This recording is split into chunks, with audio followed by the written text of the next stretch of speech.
ମୁଁ ସବୁବେଳେ ଯୋଉ ଦଳର ହଉ ନେତା ଡାକ୍ତରଖାନା ଯାଆନ୍ତି, ମୃତ୍ୟୁବରଣ କରନ୍ତି, ସାହିତ୍ୟିକ ହଉ, ଐତିହାସିକ ହଉ, ତମେ ସାମ୍ବାଦିକ ହଉ, ଲେଖକ ହଉ, କଳାକାର ହଉ, କ୍ରୀଡ଼ାବିତ ହଉ, ମୁଁ ଯାଏ ଡାକ୍ତରଖାନା ଦେଖା କରେ ଏବଂ ମୃତ୍ୟୁ ପରେ ମଧ୍ୟ ଫୁଲ ଦେଇକି ଆସେ।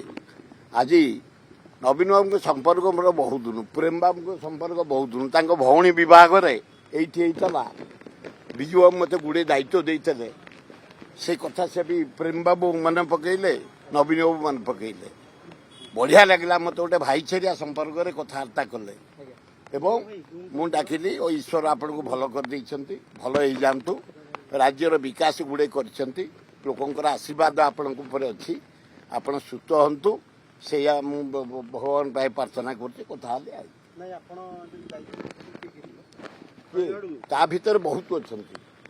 ଆମର ଇଏ ଅଛି, ସୁଶାନ୍ତ ରାଉତ ଅଛନ୍ତି, ବିଭୂତି ଅଛନ୍ତି, ଆମର ତା ନା କଣଟି ଚନ୍ଦ୍ରଶେଖର ସାହୁ ଅଛନ୍ତି, ଆମର ଏ ସ୍ପିକର ଥିଲେ ପ୍ରଭାତ ବିଶ୍ୱାଳ ଅଛନ୍ତି, ସୁଲତା ଦେବ, ବହୁ ଲୋକ ଅଛନ୍ତି, କିନ୍ତୁ ସମସ୍ତେ ବସିଛନ୍ତି। ମୁଁ ତାଙ୍କୁ ଧନ୍ୟବାଦ ଦେଉଛି। ମୁଁ ତ ଆଗ ଡାକିଲେ ଫୁଲ ନେଇକି ଆମେ ଯୋଡ଼ିଏ ଫୁଲ ତୋଡ଼ା ନେଇଥିଲୁ, ଗୋଟେ ପ୍ରେମ ବାବୁଙ୍କ